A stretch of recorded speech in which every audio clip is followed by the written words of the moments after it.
Assalamualaikum warahmatullahi wabarakatuh. Hamidan lillah wa musalliyan li rasulillah wa ala alihi wa sahbihi wa mawalah, amma ba'dah. Allah subhanahu wa ta'ala menyatakan bahwa tujuan penciptaan jin dan manusia adalah untuk mengabdi, menyembah kepadanya. Wa ma khalaqatul jinna wal insa illa liya'budun. Sedangkan ibadah utama yang nanti akan ditanya, dimintai pertanggungjawaban, hisab oleh Allah subhanahu wa ta'ala adalah ibadah salat. Awwalu ma yuhasabu bihil abdu yaumal qiyamah as-salah.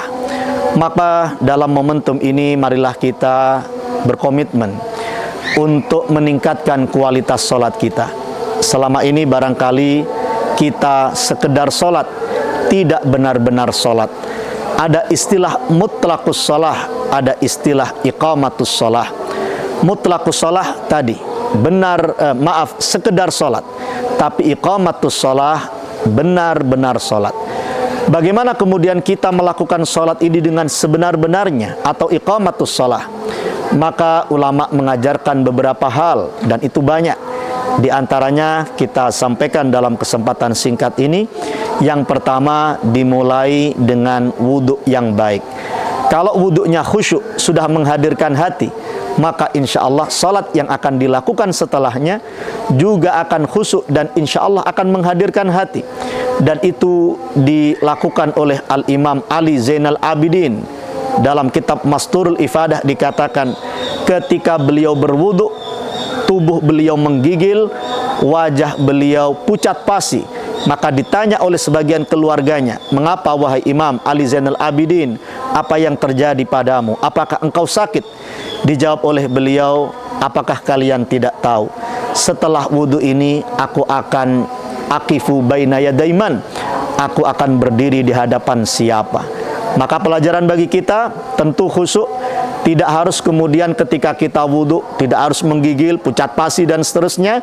Tapi pelajaran dan ibrahnya adalah ketika wudhu kita sudah menghadirkan hati, maka insya Allah kehadiran hati ini akan terus terkawal sampai kita melakukan sholat.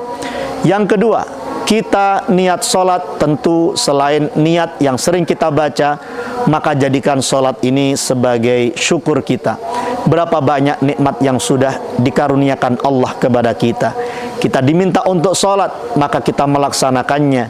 Kita niat melaksanakan sholat sebagai ekspresi dan wujud syukur kita kepada Allah subhanahu wa ta'ala. Yang ketiga, jadikan sholat sebagai hiburan. Jangan jadikan sholat sebagai beban. Bukankah Rasulullah sallallahu alaihi wasallam menyatakan, wa ju'ilat qurrata aini fis shalah. Allah telah menjadikan salat ini sebagai pelipur laraku. Ketika beliau dilanda kegundahan, kegelisahan, kesedihan, maka beliau melaksanakan salat. Maka tidak heran ketika datang waktu salat, beliau sampaikan kepada muadzin beliau Sayyidina Bilal, arihna biha ya Bilal, hiburlah kami dengan salat wahai Bilal. Ini artinya salat bukanlah beban, tapi sebagai hiburan. Maka sekian persen, mari kita meneladani Rasulullah sallallahu alaihi wasallam. Yang ketiga, tips supaya benar-benar salat ini iqamatus shalah, benar-benar salat. Maka ketika kita membaca bacaan apapun, usahakan tahu artinya. Usahakan kita bisa memaknainya. Mengapa?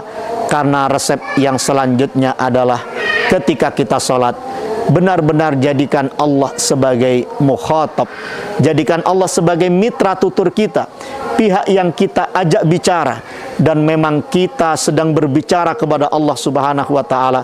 Yang dikatakan oleh para ulama, masuk menemui Allah subhanahu wa ta'ala bila iznin wala turjuman, tanpa izin lagi, tanpa penerjemah atau perantara lagi.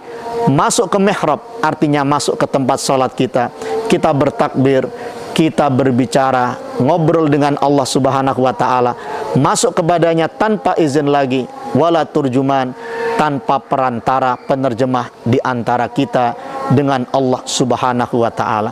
Lalu yang terakhir, di antara sekian banyak tips sholat khusyuk, agar kita benar-benar menjadikan sholat sebagai ibadah dan benar-benar iqamatus shalah, adalah kita nikmati sholat kita, kita nikmati gerakannya, kita nikmati bacaannya.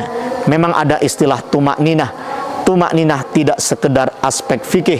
Kita tidak banyak bergerak ketika melakukan sujud, tidak melakukan salatah harakat mutawaliyat, tidak banyak melakukan 3 gerakan yang berturut-turut ketika sujud atau ketika melakukan gerakan apapun dalam sholat. Tapi lebih dari itu, tumakninah tidak sekedar aspek fikih. Tumakninah adalah masalah hati.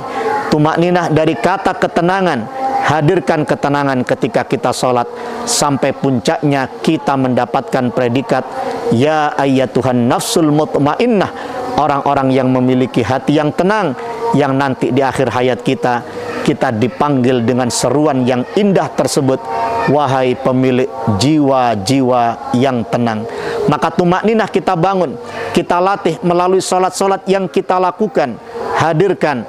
Maka tumakninah adalah ketenangan. Ketenangan ini tentu aspek hati.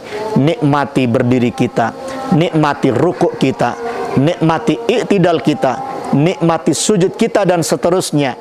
Jangan tergesa untuk melakukan sujud sebelum kita menikmati i'tidal kita. Jangan tergesa untuk melakukan duduk di antara 2 sujud sampai kita merasakan kenikmatan ketika kita bersujud di hadapan Allah Subhanahu wa taala. Dan itulah kenangan yang indah ketika kita nanti meninggal dunia.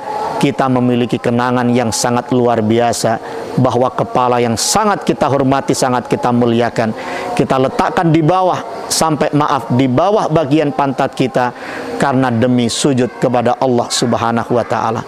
Semoga kajian ini bermanfaat. Wallahul muwaffiq ila aqwamit thoriq. Wassalamualaikum warahmatullahi wabarakatuh.